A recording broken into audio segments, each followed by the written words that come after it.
नमस्ते बेटिया। My self doctor Balraj Singh, department of द्रव्य गुण, फैकल्टी ऑफ आयुर्वेदिक साइंसेज, जयति विद्यापीठ वुमेन्स इंस्टीट्यूट, जयपुर, राजस्थान।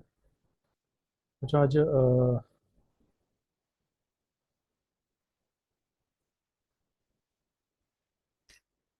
आज हम भाव प्रकाश के कुछ टॉपिक्स पे बात करने वाले हैं, जहाँ उन्होंने भाव प्रकाश निबंध में अलग अलग औषधियों का वर्णन किया है। तो सबसे पहले शुरुआत करते हैं मरीज से। ठीक है, केवल और केवल हम भाव प्रकाश के रेफरेंस देखेंगे यहाँ पे आज। ठीक है, तो सबसे पहले शुरुआत करते हैं मरीच से। तो मरीच में शुरुआत में वो पर्यायों का वर्णन करते हुए कहते हैं कि मरीचम वैलजम कृष्णम उष्णम। ठीक है, धर्म पतनम मरीचम। ठीक है, तो ये मरीच इसका नाम है संस्कृत में, और इसके अलावा वैलजम। ठीक है, ये भी इसका एक पर्याय है। कृष्णम। ठीक है, उष्णम। ठीक, उष्णम पहले एक उष्ण आया था, उष्णम आ गया, और ये उष्णम आ गया। ठीक है, तो उष्ण तीन जगह पर्याय आ चुके हैं। शुंठी में आ चुका, पिपली में आ चुका, और मरीच के अंदर। ठीक है, उष्ण शुंठी में आया था, उष्ण पिपली में आया था, और उष्ण वापस मरीच के अंदर आया। इसके अलावा धर्म पतन, ये काफी बार पूछा हुआ क्वेश्चन है कि धर्म पतन किसका पर्याय है। फिर इसके अलावा उसके गुण बताते हुए भाव प्रकाश कहते हैं कि मरीचम कटुकम तीक्ष्णम दीपनम कफवातजित। ठीक है, मरीच के जो गुण बताए उन्होंने, उसके इसका रस कटु है, तीक्ष्ण है गुण के अंदर, दीपन है, एज एपेटाइजर वर्क करता है, कफ वात जीत, कफ और वात को जीतने वाला है, अर्थात कफ वातज रोगों का शमन करता है। उष्णम पित्तकरम वृक्षम श्वास शूल कृमि हरित। ठीक है, उष्ण है, वीर्य का इसका उष्ण है, पित्त को ये बढ़ाने वाला है, और गुण के अंदर वृक्ष है, और श्वास रोग शूल कृमि को हराने वाला है। तद आद्र मधुरम पाके न अति उष्णम कटुकम गुरु। यदि आप आद्र मरीच का प्रयोग करते हैं तो पाके न अति उष्णम। ठीक है, मधुरम पाके। ठीक है, पाक विपाक के अंदर वो मधुर रहेगी। ठीक है, ना अति उष्णम, ज्यादा उष्णता उसके अंदर नहीं होगी, वे रस उसका कटुक होगा, और गुरु रहेगी। किंचित तीक्ष्णम गुणम, और किंचित तीक्ष्ण रहेगी। जो नॉर्मल ड्राई मरीच है वो उसका गुण तीक्ष्ण है, और जो आर्द्र मरीच है वो किंचित तीक्ष्ण रहेगी। गुणम श्लेष्म प्रसेकी शाद पित्तलम। ठीक है, श्लेष्म का प्रसेक करवाएगी, और पित्तलम मतलब पित्त को बढ़ाने वाली रहेगी।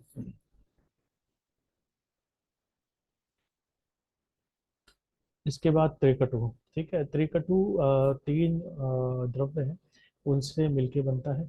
ठीक है, विश्व उपकुल्य मरीच तय त्रिकटु कथ्य थे। ठीक है, सौंठ मरीच और पीपल। ठीक है, सौंठ यहाँ विश्व पर्याय जो आया वो सौंठ के लिए आया है, और मरीच का मरीच आया, सौंठ और पीपल के लिए उपकुल्य पर्याय आया है यहाँ पे। तो सौंठ मरीच और पीपल त्रय त्रिकटु कथ्य थे, यानी विश्व उपकुल्य मरीचम त्रय त्रिकटु कथ्य थे। इन तीनों को मिला के त्रिकटु कहा जाता है। कटु त्रिकम तु त्रिकटु त्रिउष्णम व्योष उच्यते। कटु त्रिकम इसी का नाम है, तु त्रिकटु। ठीक है, त्रिउष्ण, त्रिउष्ण भी त्रिकटु का ही पर्याय है। व्योषम, ठीक है, ये भी त्रिकटु का पर्याय है, उच्यते, यानी कि कटु त्रिकम, त्रिकटु, त्रिउष्ण और व्योष, किसी भी नाम से बुला लो, सभी त्रिकटु के ही पर्याय है। त्रिउष्णम दीपनम हंति श्वास कास त्वगाम्यान। त्रिउष्ण है, दीपन है, अच्छा एपेटाइजर है। हंति किस किस का नाश करता है, श्वास का, कास का, त्वगाम्यान मतलब स्किन डिजीज का, जो त्वक के जो रोग हैं, आमय हैं, उनका ये नाश करने वाला है। इसके साथ ही गुल्म, मेह, कफ स्थौल्य मेद श्लीपद पिंसान। गुल्म रोग में, मेह मतलब प्रमेह है यहाँ पे, कफज रोगों के अंदर, स्थौल्य मेद, ठीक है, मोटापा है, और जो मेद है एक्स्ट्रा फैट है बॉडी के अंदर, श्रीपद पिंसान। ठीक है, इन सब का ये नाश करने वाला है। श्रीपद एलिफेंटासिस के लिए आता है, पीनस क्रॉनिक राइनाइटिस के लिए यूज होता है। ठीक है, तो ये जो सारे रोग हैं, इसके अंदर आप त्रिकटु का प्रयोग कर सकते हैं और अपने पेशेंट्स को करवा सकते हैं। उसके बाद आता है पिपली मूल।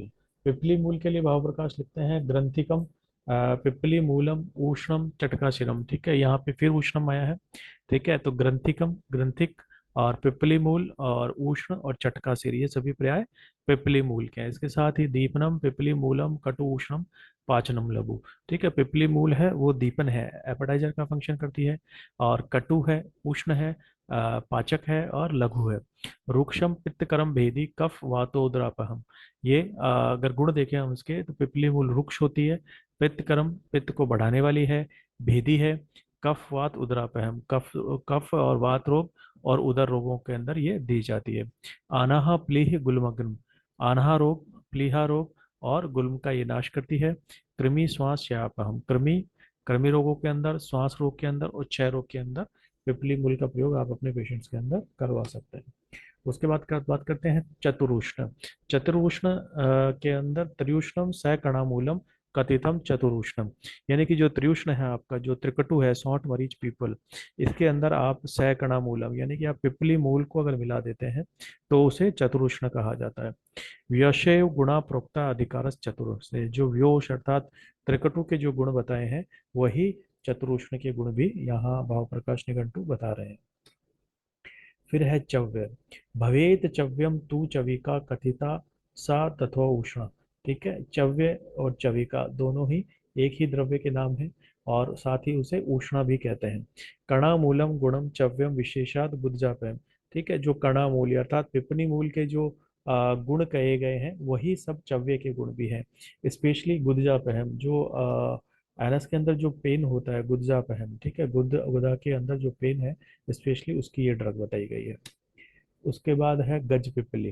ठीक है, ये गज पिपली में चविकाया फलम प्राग्ञ कथिता गज पिपली, अर्थात जो चविका के फल हैं, चव्य के फल हैं, उन्हें हम गज पिपली कहते हैं। कपिवल्ली कोलवल्ली श्रेयसी वशिरश्च सा। ठीक है, तो ये सारे पर्याय किसके हैं? गज पिपली के। कौन कौन से हैं? आ, कपिवल्ली है, कोलवल्ली है, श्रेयसी है और वशिर। ठीक है, ये सब पर्याय गजपिपली के हैं और गजपिपली किसे कहा जाता है? चविका के फल को। ठीक है, गज कृष्णा ये भी इसका एक पर्याय है। कपिवल्ली, कोलवल्ली, शेरशी, वशिर और गज कृष्णा, ये सभी पर्याय गजपिपली के हैं। इसका गुण वर्णन करते हुए भाव प्रकाश कहते हैं कटु। ठीक है, इसका रस कटु बताते हैं। वात श्लेष्म, वात और श्लेष्म रोगों के अंदर ये दे सकते हैं आप। हृदय वृद्धि वर्धनी। ठीक है, और हृदय का और भ्रन्नी का वर्धन के लिए इसका यूज करते हैं। हृदय रोगों के अंदर इसका प्रयोग कर सकते हैं। उष्णा, ठीक है, इसका भी उष्णा निहंती अतिसारम, और ये अतिसार के अंदर भी दे दी जा सकती है। श्वास कंठ आमयान कृमि, तो श्वास रोगों में, कंठ आमय मतलब गले के रोगों में, और कृमि रोगों में आप गज पिपली का प्रयोग अपने पेशेंट्स में करवा सकते हैं। उसके बाद देखते हैं चित्रक। चित्रक एक इम्पॉर्टेंट प्लांट है आपके सब्जेक्ट का, और काफी क्वेश्चंस आते हैं इसके अंदर से। तो चित्रको अनलनामा च पाटी व्यालस तथा उष्ण, तथा च उष्ण। चित्रक है अनल नामा। ठीक है, इसे अनल नाम या अनल मतलब अग्नि। ठीक है, तो अनल नाम से भी चित्रक को जानते हैं। और पाटी इसका नाम है, व्याल इसका नाम है, तथा उष्ण इसका पर्याय भी उष्ण है। ये भी अग्नि के समान ही उष्ण होता है। चित्रक कटुक है पाके ब्रह्मी कृत पाचन लघु। चित्रक जो होता है पाक के अंदर कटु होता है, ब्रह्मीकृत होता है, मतलब जो अग्निमांद्य वाली स्थिति है उसको ये दूर करता है। ब्रह्मीकृत होता है, पाचन होता है, डाइजेस्टिव का एक फंक्शन इसका है वो करता है ये। और साथ में लघु है। ठीक है, गुणों के अंदर ये लघु है, रुक्ष है और उष्ण है। साथ ही किन रोगों के अंदर आप इसका प्रयोग करवा सकते हैं? गृहिणी रोग के अंदर, कुष्ठ रोग के अंदर, शोथ में, अर्श में, कृमि में और कास, इन सभी रोगों के अंदर आप चित्रक का प्रयोग करवा सकते हैं। फिर है वात श्लेष्म हरो। ठीक है, जो अगर इसकी दो शामकता देखेंगे तो वात और श्लेष्म दोनों को हरने वाला है, ग्राही है। और वात अर्श श्लेष्म पित्तहृत। ठीक है, वात श्लेष्म हर है, ग्राही है, वातज रोग है अर्श रोग के अंदर, और श्लेष्म पित्तहृत, श्लेष्म और पित्त को ये हरने वाला है। ठीक है, इस प्रकार ये चित्रक है। आपको थोड़ा सा ये रेफरेंस हमने यहाँ देखा है इसका, इसे ध्यान में रखना है। उसके बाद बात करते हैं पंचकोल की। ठीक है, पंचकोल भी पांच द्रव्यों को मिला के एक एक कोल के प्रमाण में मिलाते हैं, तब जाके पंचकोल का निर्माण होता है। ठीक है, तो पंचकोल में क्या क्या आते हैं यहाँ पे हम ये देखेंगे। तो सबसे पहले पिपली, पिपली मूलम, चव्य, चित्रक और नागर, यानी कि जो द्रव्य हमने पढ़े हैं अभी तक उसके अंदर से पिपली आप ले लें, पिपली मूल ले लें, चव्य ले लें, चित्रक और नागर मतलब सौंठ। ये पांच चीजें मिला के एक एक कोल के प्रमाण में आप जब मिलाएंगे, पंच भी कोल मात्रम यत पंचकोलम तद उच्यते। ठीक है, कि ये पांचों द्रव्य हैं कोल मात्रा में, ठीक है, मिलाते हैं तब इसको क्या कहते हैं हम? पंचकोल। अब पंचकोल के नाद द्रव्य आपको याद रखने हैं, पिपली, पिपली मूलम, चौवे, चित्रक और नागर। फिर है पंचकोल रसे पाके। पंचकोल है वो इसका रस है रसे पाके। ठीक है, पाके कटुकश्च। ठीक है, तो ये जो विपाक है इसका वो कटु विपाक रहेगा। और रुचिकृत आपके भोजन में रुचि उत्पन्न करने वाला है। रुचिकृत मतम, तीक्ष्ण उष्णम, तीक्ष्ण है ये और उष्ण है, तीक्ष्ण और उष्ण है, पाचन है, श्रेष्ठ दीपन है। ठीक है, दीपन द्रव्यों के अंदर ये श्रेष्ठ होता है। कफ वात, तो कफ और वात रोगों को दूर करने वाला, कफ वात रोगों को दूर करने वाला है। गुल्म, प्लीहा, उदर, आनह, शूलग्नम, जो रोग है, गुल्म रोग है, प्लीहा रोग है, उदर रोग है, आना है और शूल। ठीक है, उदर शूल की यहाँ स्पेशली बात की जा रही है, तो उदर शूल के अंदर इसका प्रयोग आप कर सकते हैं। पित्त कोपनम, ठीक है, और पित्त को ये कोपन करने वाला है, बढ़ाने वाला है। ठीक है, तो गुल्म, प्लीहा, उदर, आना, शूलग्नम, पित्त कोपनम। ठीक है, तो गुल्म रोग, प्लीहा रोग, आना, शूल, इन रोगों को दूर करने वाला और पित्त का प्रकोपक है। इस प्रकार ये जो द्रव्य है पंचकोल, इसका प्रयोग आप अपने पेशेंट्स के अंदर, इन रोगों के अंदर करवा सकते हैं और इसके गुणों के अनुसार आप इसका प्रयोग करवा सकते हैं। उसके बाद है षडूष्ण। ठीक है, जो षडूष्ण है उसके अंदर पंचकोल है, सैमरीचम। ठीक है, तो क्या था पंचकोल में, पिपली, पिपली मूलम, चव्य, चित्रक, नागर। अब उसमें जब आप मरीच मिला देते हैं तो वो क्या बन जाता है, षडूष्ण। ठीक है, तो षडूष्णम उदाहतम, षडूष्णम उदाहतम, उसे क्या कहा जाता है, षडूष्ण। पंचगोल गुणम, पंचकोल गुणम ततो रुक्षम उष्णम विषापयम। ठीक है, पंचकोल के जो गुण हैं वो सारे षडूष्ण के अंदर भी है। इसके गुण भी रुक्ष और उष्ण होता है और विषापयम, विष को दूर करने वाला होता है। बाद में अब हम नेक्स्ट जो हम बात करते हैं वो है यवानी। ठीक है, यवानी द्रव्य का हम अब बात करेंगे। तो यवानी के अंदर यवानी को उग्रगंधा। ठीक है, यवानी किसका नाम है संस्कृत में, साथ में से क्या कहा जाता है, उग्रगंधा। च ब्रह्मधर्म अजमोदिका। ठीक है, इसके पर्यायों के अंदर और क्या आता है, ब्रह्मधर्म आता है और अजमोदिका आता है। ठीक है, तो ये पर्याय अपने को ध्यान रखने हैं। यवानी के पर्याय के अंदर यवानिका, उग्रगंधा, ब्रह्मधर्म, अजमोदिका। ठीक है, सेव एव उक्ता दीप्यका, दिप्या, शाद, यव साहवया। ठीक है, चाद, यवसा हो गया। ठीक है, तो ये सारे पर्याय किसके हैं, यवानी के। क्या क्या आ गया इसमें, उग्रगंधा, ब्रह्मदर्भा, अजमोदिका, दिप्यका, दिप्या और यवसा हो गया। ये सारे यवानी के पर्याय हैं। यवानी पाचनी, रुचा, तीक्ष्णा, उष्णा, कटुका, लघु। यवानी कैसी होती है, पाचनी होती है, डाइजेस्टिव होती है। ठीक है, डाइजेस्टिव टॉनिक के रूप में आप यूज करवा सकते हैं। रुचा, भोजन में रुचि उत्पन्न करने वाली होती है। तीक्ष्ण और उष्ण होती है, गुणों के अंदर तीक्ष्ण और उष्ण है। कटु का लघु। ठीक है, और पाक इसका कटु है, रस इसका कटु है और ये गुणों के अंदर लघु है। इसके साथ ही दीपनी, चय, तथा, तिक्ता, पितला, शुक्र, शूल है। साथ में ये एक अच्छे एपेटाइजर के रूप में यूज हो सकती है। तथा तिक्ता, रस के अंदर कैसी है, तिक्त है। पित्तला, पित्त को बढ़ाने वाली है। शुक्र, शूल, हृत। ठीक है, शुक्र दोष है किसी तरह का या शूल है, ठीक है, उसको ये दूर करने वाली है।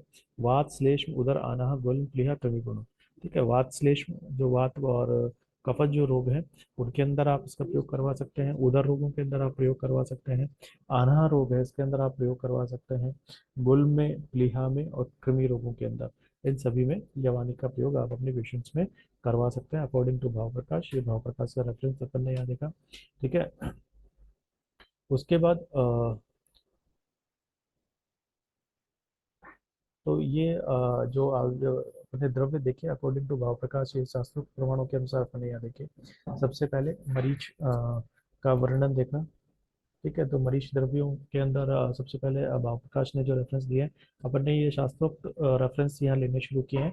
तो सबसे पहले भाव प्रकाश शुरू किए, तो इसमें मरीच का वर्णन यहाँ देगा कि मरीच के बारे में वो क्या पर्याय बताते हैं और किन रोगों में प्रयोग करने के लिए कहते हैं। उसके बाद जो त्रिकटु है, तीन द्रव्यों से मिलकर बनाया जाता है, विश्व उपकल्या मरीच यानी कि सौंठ मरीच पीपल, इनका क्या क्या पर्याय है और कौन कौन से रोगों के अंदर ये दिया जा सकता है, इसके बारे में हमने जाना। उसके बाद पिपली मूल है, ठीक है, उसके क्या पर्याय हैं और कौन से रोगों में उसका प्रयोग होता है।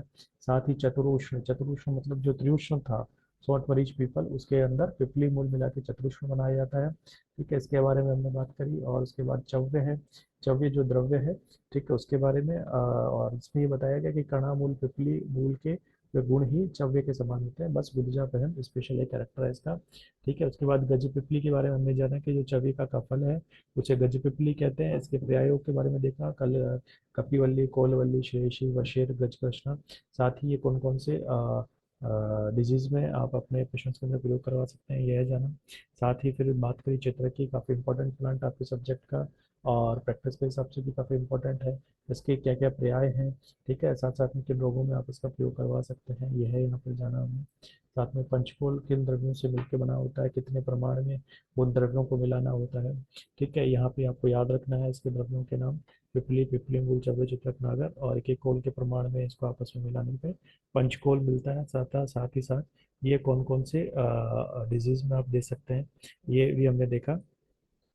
षडूष्ण पंचकोल के जो द्रव्य थे, चव्य, चित्रक, पिपली, सोंठ, मरीच, पीपल, ठीक है, उसमें षडूष्ण मतलब मरीच अगर आप एक्स्ट्रा मिला देते हैं तो वो षडूष्ण कहलाता है, ठीक है, ये जाना हमने। और उसके बाद लास्ट जो यवानी था, इसके जो पर्याय हैं, काफ़ी बार कॉम्पिटेटिव एग्जाम में पूछा जाता है कि उग्रगंधा किसका पर्याय है, ब्रह्म दर्भा किसका पर्याय है, जजमोदी का किसका पर्याय है, ठीक है, दिप्या यवसा हो, या ये सारे, साथ ही इसके गुणों के बारे में जाना और कौन कौन सी डिजीज में आप इसका प्रयोग करवा सकते हैं, यहाँ पे इस चैप्टर में हमने देखा।